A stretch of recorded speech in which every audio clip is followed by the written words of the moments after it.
이제 오늘 마지막 시간, 베드로에게서 나를 만나다. 오늘은 6번째, 이제 토요일 아침 말씀입니다. 베드로에게서 나를 만나다. 오늘은 베드로가 회개한 역사적인 사건이 오늘 본문에 있는 내용입니다.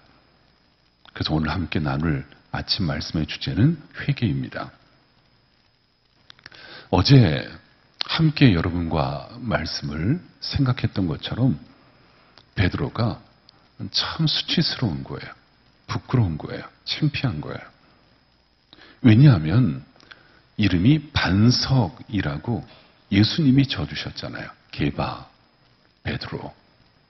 그런데 이 반석이 완전히 그냥 흙먼지와 불구한 믿음의 모습을 여지없이 보여주고 있다는 겁니다. 어떻게요? 나는 예수를 모른다. 나는 예수를 모른다. 나는 예수와 상관없다. 어떻게 이런 말을 할 수 있겠습니까? 조금 전까지 결단코 나는 예수님을 떠나지 않습니다. 부인하지 않습니다. 이렇게 말했는데 그렇게 말한 게 불과 몇 시간 전인데 지금 예수님을 3번씩이나 부인을 한 겁니다. 그것도 그 어린 여자 하인 앞에서 내 목에 칼이 겨눈 것도 아니고 나를 겁박한 것도 아닌데 그렇게 쉽게 무너진 겁니다. 바로 그 이야기가 오늘 읽은 55절 이하를 여러분들 읽어보시면 그 상황이 나와 있죠. 여러분들은 이 말씀을 보면서 무슨 생각이 납니까? 어떤 생각이 납니까? 참 창피하다. 부끄럽다. 베드로 형편없는 사람이었구나. 베드로 큰 소리만 뻥뻥 치고 참 사람이 아무것도 아니구나. 여러분 그런 거 느끼셨습니까? 몇 년 전에 목회자 세미나에 간 적이 있었는데 거기에 연세 많으신 강사 목사님이 우리 목회자들에게 이렇게 물어본 적이 있었습니다. 여러분, 하나님께서 오늘 앉아 계신 여러분들에게 하나님께서 무엇을 기대하실까요? 하나님께서 여러분들에게 가지고 있는 기대치가 있는데 그 기대치는 무엇일까요? 이렇게 물었습니다. 여러분 저도 생각해 봤습니다. 하나님께서 나에게 원하는 기대치는 무엇일까? 무엇을 기대할까? 목회적인 성공? 큰 대형 교회? 교회 부흥? 양적인 성장? 큰 대형 교회 담임 목사? 능력이 있는 목회자? 하나님께서 무엇을 기대하실까? 그런데 그 강사가 답을 주시는데 그 강사 목사님이 이렇게 말씀하시는 거예요. 하나님께서 여러분들에게 원하는 것이 있다면 그것은 실패입니다. 하나님이 여러분들에게 원하시는 것은 실패를 원합니다. 순간 무슨 저런 말씀을 하실까? 하나님의 기대가 실패? 하나님 우리에게 실패를 원하신다고? 무슨 말씀일까? 이해가 안 됐습니다. 그런데 이어서 그 목사님이 이렇게 말씀했습니다. 하지만 하나님은 성령을 보내심으로 앞으로 더 이상 실패하지 않도록 여러분들을 도와주실 것입니다. 하나님은 우리에게 실패를 원하지만 실패 다음에는 다시는 실패하지 않도록 성령님을 통하여 우리를 도와주신다는 것입니다. 여러분 그 말씀이 종종 떠오르는 교훈이 되었습니다. 하나님은 실패를 통하여서 우리를 훈련하십니다. 실패에서 교훈이 있습니다. 실패에서 깨닫는 것이 있습니다. 세상의 그 어떤 것으로도 배울 수 없는 큰 교훈이 실패 중에 있습니다. 여러분 그렇잖아요. 실패를 몰랐다면 내가 과연 하나님을 알았을까? 그런 분들이 있습니다. 실패를 몰랐다면 내가 기도하는 법을 배웠을까? 그랬던 적이 있습니다. 여기 있는 나 자신부터, 여기 있는 여러분들 본인부터 실패가 아니었다면, 생각지도 않는 실수와 그 문제가 없었다면 내가 과연 온전히 하나님 앞에 훈련되어지는 기회가 있었을까? 실패는 나를 훈련시켰습니다. 실패는 나를 더욱 하나님 앞에 가까이 가게 했습니다. 실패는 나를 돌아보게 했습니다. 실패를 통해서 하나님만 의지해야 되겠구나, 이것을 깨닫게 된 것입니다. 오늘 베드로가 그랬어요. 베드로가. 여러분, 놀라운 것은 뭔 줄 아세요? 베드로가 엄청난 실수를 했습니다. 아니요, 실수가 아니라 큰 실패입니다. 예수님 앞에서 3번씩이나. 어떻게 이런 일이요? 그런데 훗날에 베드로가 이제는 예루살렘 교회를 세운 창립자가 됩니다. 예루살렘 교회 창립자 베드로. 그리고 베드로가 주의 주신 사명을 잘 감당해서, 사명을 감당하고 복음을 전할 때마다 수많은 기적이 일어나고, 그리고 많은 영혼들을 구원하고, 마지막에는 저가 주의 영광을 위하여 순교를 하게 됩니다. 그 이후에 베드로의 이름을 딴 교회도 수없이 생겼고, 또 베드로의 이름을 딴 세례명을 받은 사람도, 교황도 있었고, 또 베드로를 존중하고 존경하고 베드로를 기념하는 수많은 사업과 책들이 지금까지 나오고 있습니다. 아니, 어떻게 이런 베드로를 이해되세요? 여러분, 예수님을 배신했잖아요. 배반했잖아요. 아니, 예수님 주변에 그렇게 사람이 없습니까? 왜 베드로를요? 다른 사람 해도 되는데 하필이면 왜 베드로를요?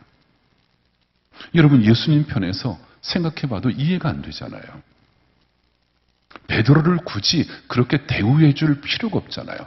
배반자인데, 배신자인데, 참 성격도 모나고 문제가 많은 자인데, 그런데 어떻게 베드로를 이렇게 주님이 사용하셔요? 이해할 수 없잖아요.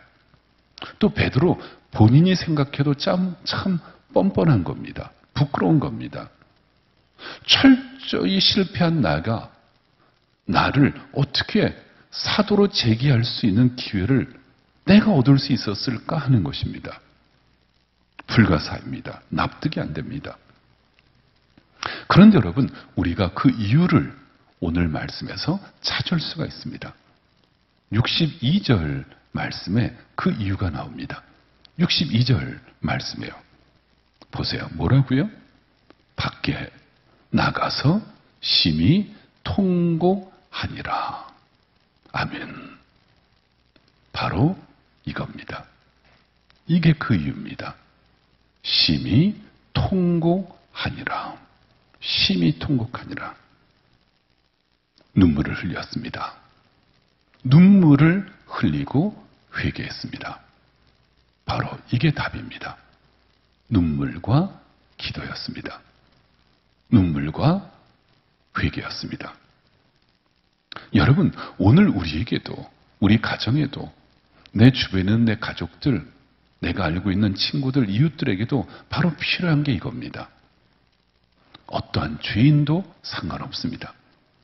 어떠한 허물과 잘못도 괜찮습니다. 지금까지 어떠한 문제를 저질렀어도 그것도 괜찮습니다. 진실된 눈물입니다. 진실된 회개의 기도입니다. 바로 이겁니다. 여러분, 회개하는 사람이라면 얼마든지 우리 주님은 받아주십니다. 새롭게 하여 주십니다. 새롭게 창조하여 주십니다. 오늘 그것을 말씀하는 것입니다. 회개가 우리 기독교의 가장, 어떻게 보면 정말 가장 중요한 교리가 회개입니다. 왜요?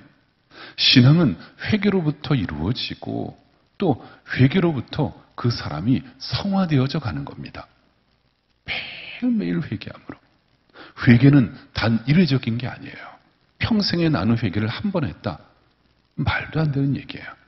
신자라면 늘 주님 앞에 회개하고 또 회개하고 또 회개하고 그러면서 주님 앞에 나가는 거야. 그렇게 거룩해지는 거예요. 오늘 고난주간 마지막 날 아침인데 2020년도의 고난주간은 좀 더 특별한 의미가 있는 것 같습니다.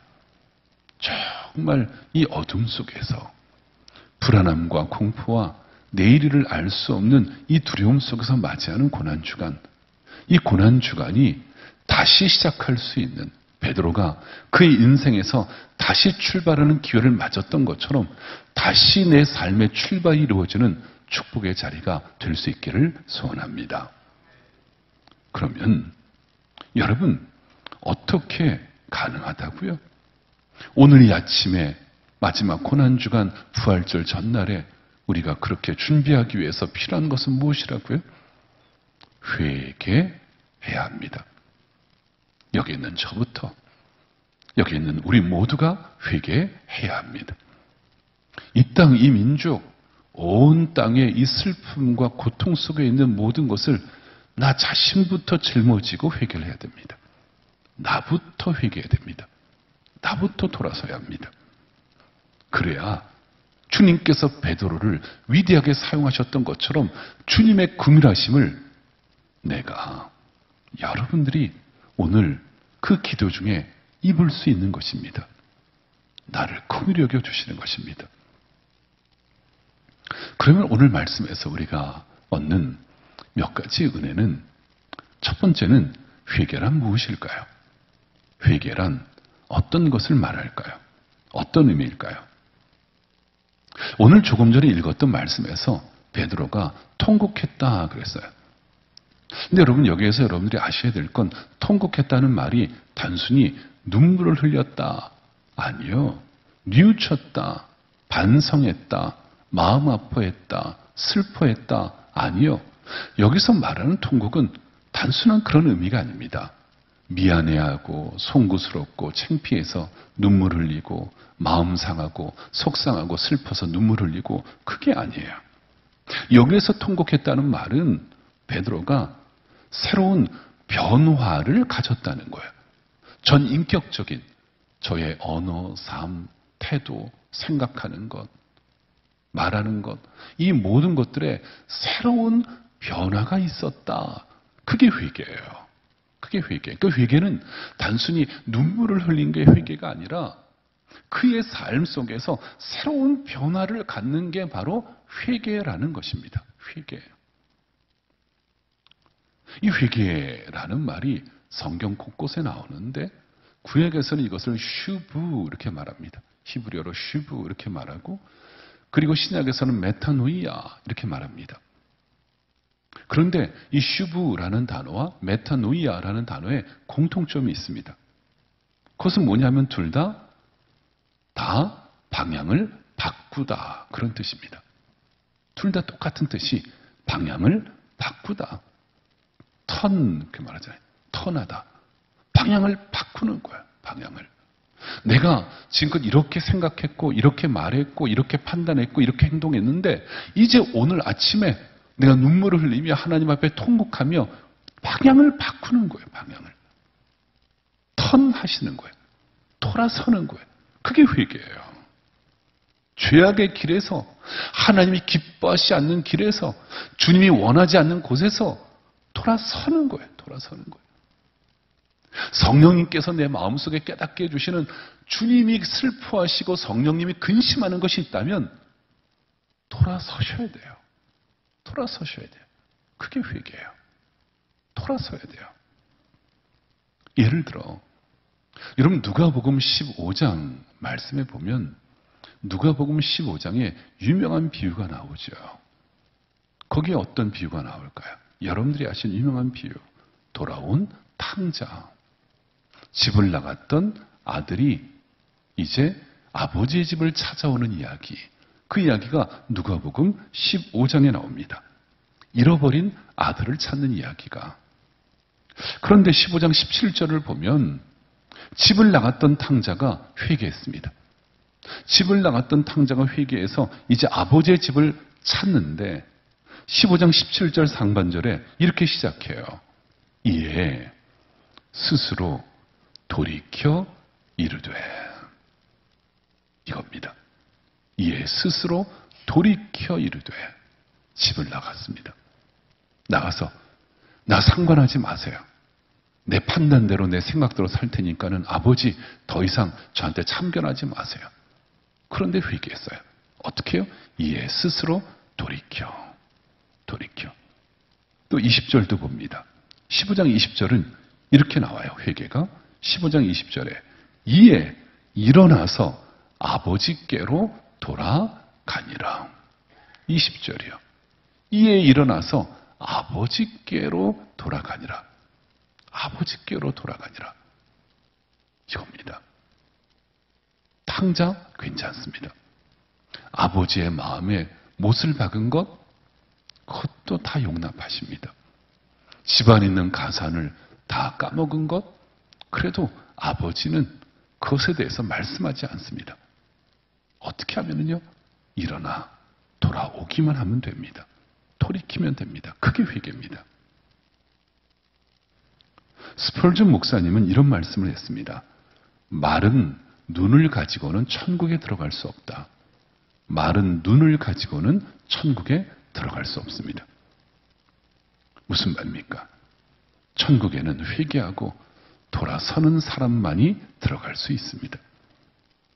사랑 여러분, 오늘 여기 있는 여러분 모두가, 여기 있는 나 자신부터, 그리고 우리의 가정이 이 부활절을 앞둔 이 아침에 회개의 놀라운 역사가 일어날 수 있기를 바랍니다. 우리의 가족들이 주님께로 돌아서더라. 내 아들과 딸들이 사랑하는 그 사람이, 내가 늘 마음으로 기도했던 그 사람이 드디어 돌이켜 일어나 아버지께로 돌아오니라. 이러한 역사가 있기를 소원합니다. 그렇다면 어떻게 회개가 이루어질까요? 어떻게? 여러분, 우리가 어떻게 회개할 수 있을까요? 오늘 말씀의 베드로의 회개의 과정을 보면 회개는 이렇게 이루어지는구나, 그것을 알 수 있죠. 60절부터 보면은요, 오늘 본문, 읽었던 본문의 60절부터 62절까지 보면 거기에 베드로의 회개의 과정이 나옵니다. 우리 같이 읽어볼까요? 60절부터 한번 읽어보겠습니다. 60절부터요. 시작. 베드로가 이르되 이 사람아, 나는 네가 하는 말을 알지 못하노라. 아직 말하고 있을 때에 닭이 곧 울더라. 주께서 돌이켜 베드로를 보시니 베드로가 주의 말씀 곧 오늘 닭 울기 전에 네가 3번 나를 부인하리라 하심이 생각나서 밖에 나가서 심히 통곡하니라. 아멘. 여기 베드로가 회개할 때 3가지의 중요한 일이 일어났습니다. 지금 읽은 말씀에 중요한 3가지의 일. 회개할 때. 첫 번째는 60절이요. 60절에 닭 울음소리가 났어요. 회개할 때. 아직 말하고 있을 때에 닭이 곧 울더라. 닭이 곧 울더라. 닭이 곧 울더라. 여러분, 여기에 베드로가 들었던 닭 울음소리는 뭘까요? 그냥 꽃기요. 그냥 닭 울음소리였을까요? 베드로가 닭 울음소리에 닭이 나한테 욕하는구나. 닭이 나한테 꽃기요 말하는구나. 그래서 회개했을까요? 뭘 말할까요? 닭 울음소리는 예수님의 말씀이었습니다. 닭 울음소리를 통해서 뭘 들었냐면 예수님의 말씀이 생각난 것입니다. 그게 회개입니다. 예수님의 말씀입니다. 말씀이 나를 깨닫게 합니다. 말씀이 나를 돌아보게 합니다.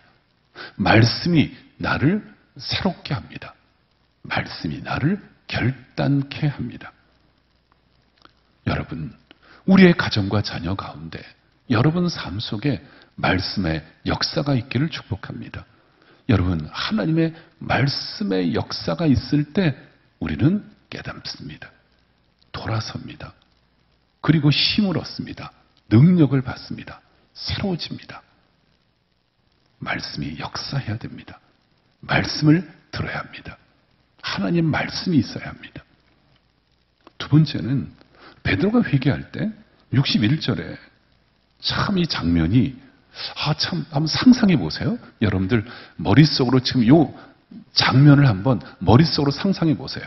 주께서 돌이켜 베드로를 보시니, 주께서 돌이켜 베드로를 보시니, 베드로를 주님께서 보신 거예요. 그리고 베드로와 눈이 탁 마주친 거예요. 자, 예수님이 법정에 끌려갑니다. 예수님의 법정에 끌려가는데 그때 베드로가 이렇게 쳐다보니까 예수님께서 그냥 거기에 끌려가는 모습을 보는 거예요. 그런데 그때까지는 아무 생각이 안 났는데 닭 울음소리가 갑자기 나는 거예요. 닭 울음소리를 들으면서 맞아. 내가 조금 전에 예수님이 하셨던 말씀에 나는 아닙니다. 나는 결단코 아닙니다 했는데 내가 예수님을 배반했구나. 그런데 그 순간에 예수님이 베드로를 이렇게 쳐다보시는 거예요. 그 순간에 법정으로 끌려가시면서 베드로를 이렇게 쳐다보시는 거예요.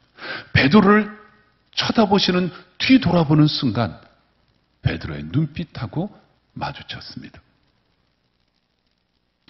그때 베드로의 심령에 무너진 거야. 심령이. 예수님의 눈빛과 마주치는 순간. 여러분, 여기서 퀴즈예요. 예수님께서 베드로를 보실 때 어떤 눈으로 보셨을까요? 예수님께서 베드로를 보실 때 그 시선은 어떤 시선이었을까요? 너 나한테 죽을 줄 알아, 너? 응? 혼날 줄 알아?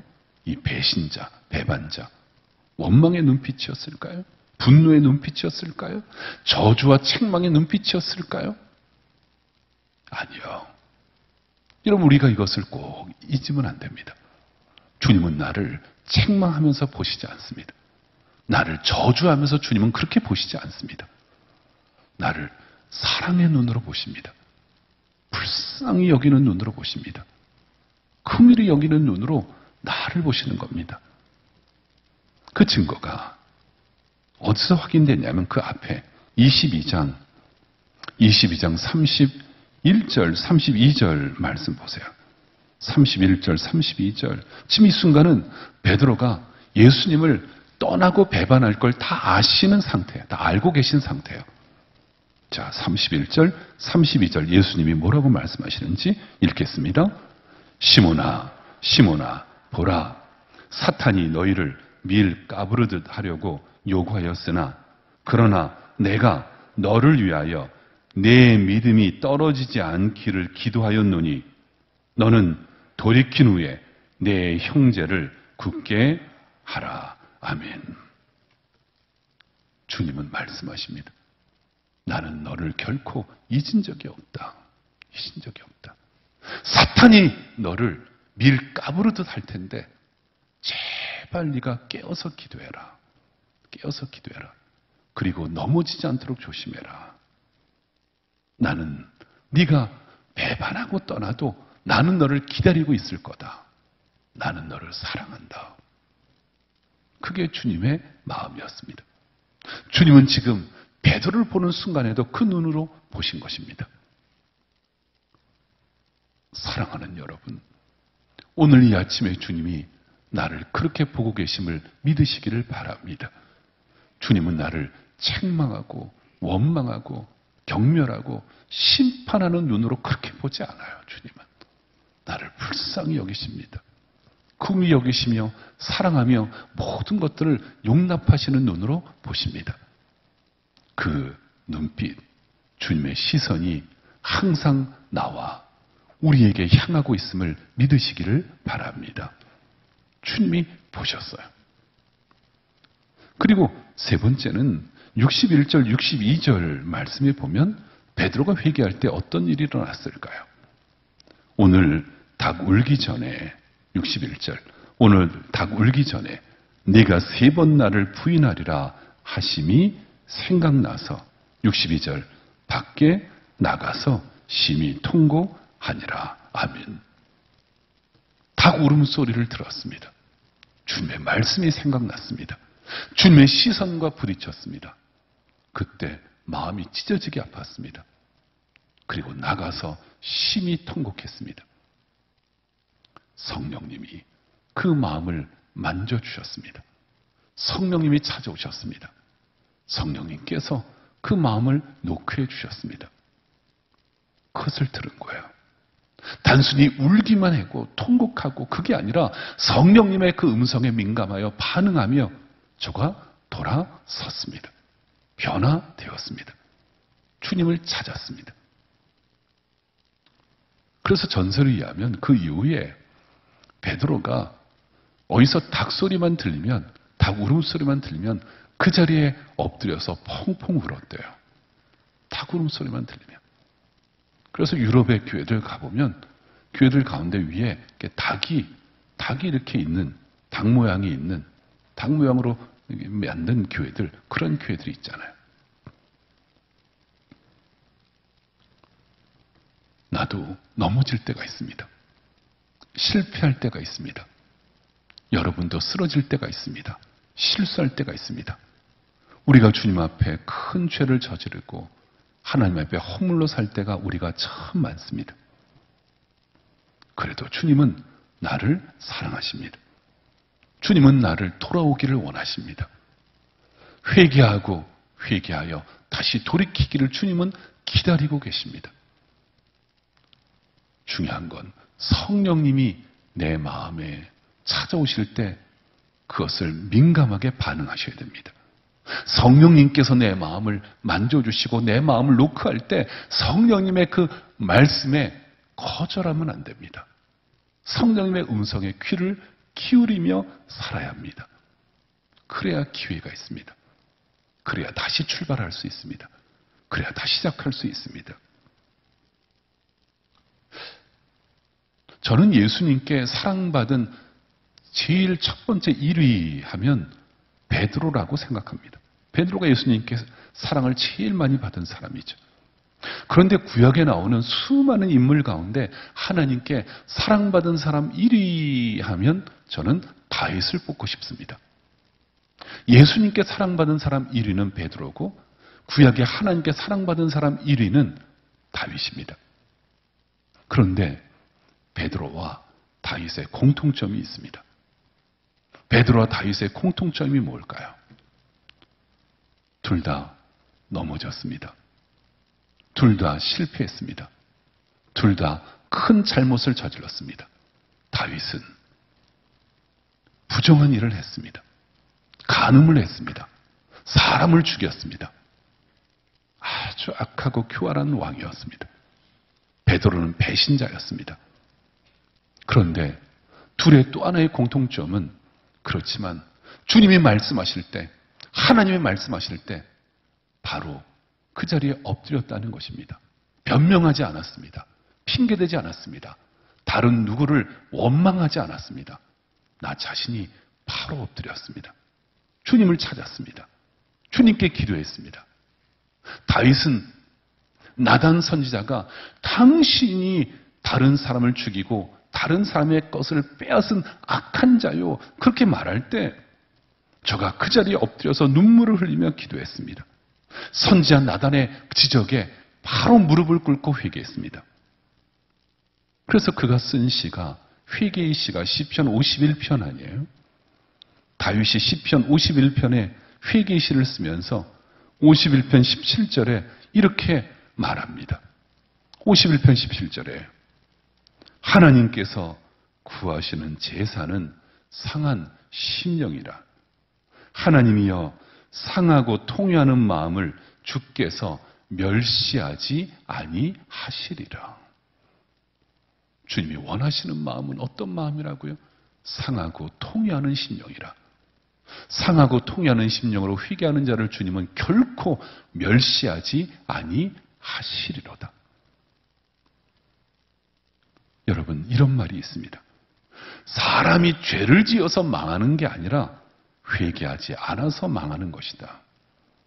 사람이 죄를 지어서 망하는 게 아닙니다.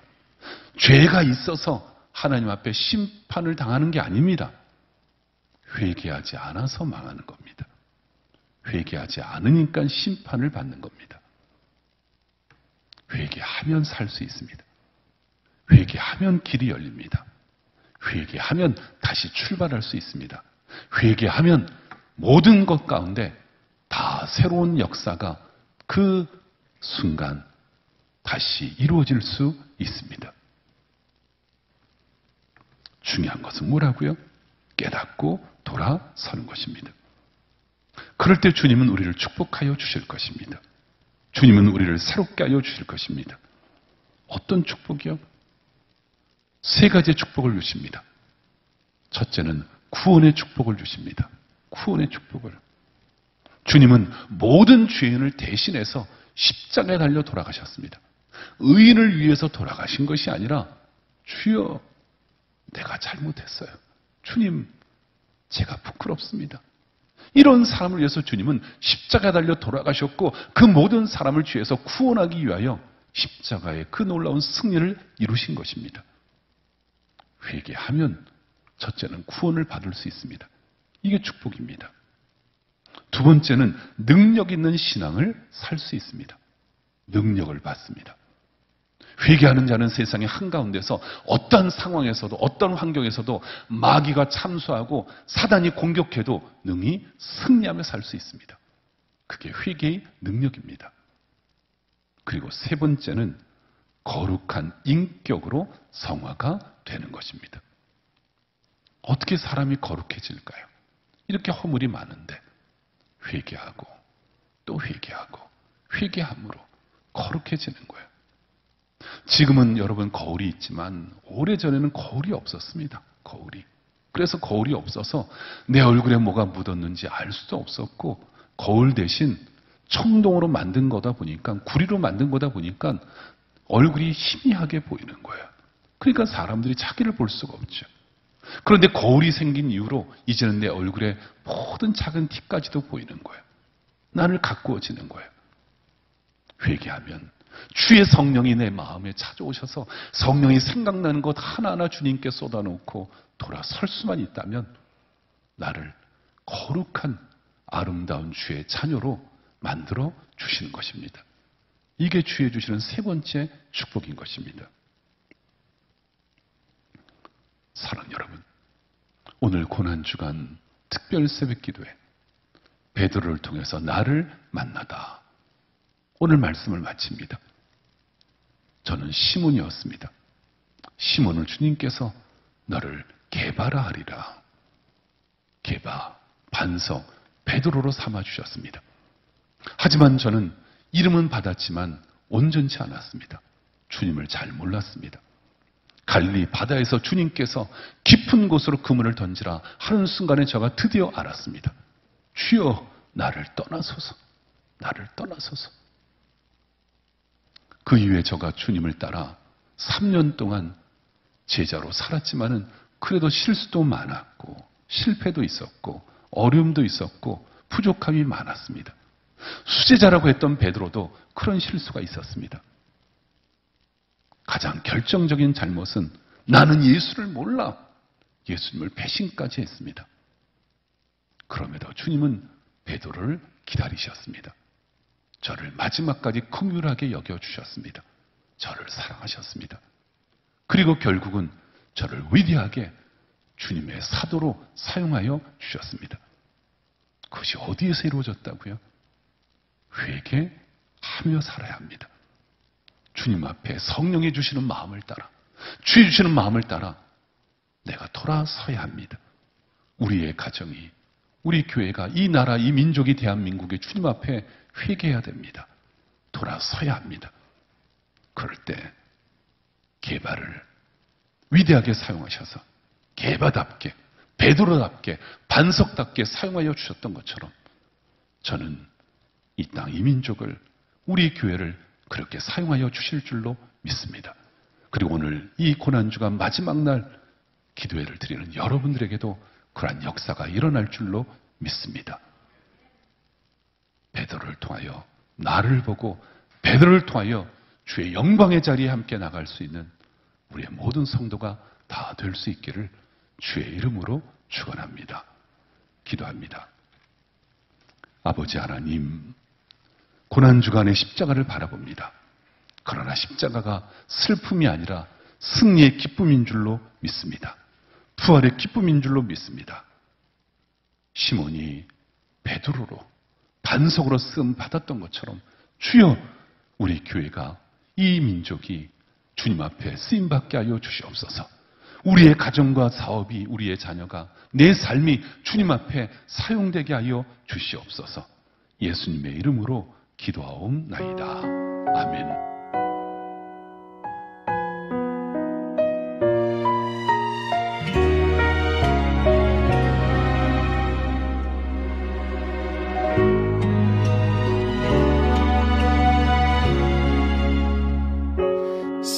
십자가 그 사랑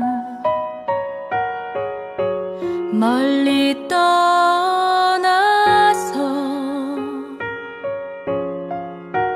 무너진 나의 삶 속에 잊혀진 주네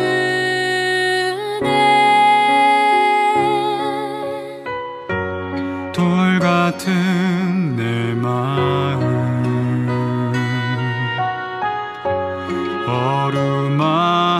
어루만지사 다시 일으켜 세우신 주를 사랑합니다.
지나간 일들을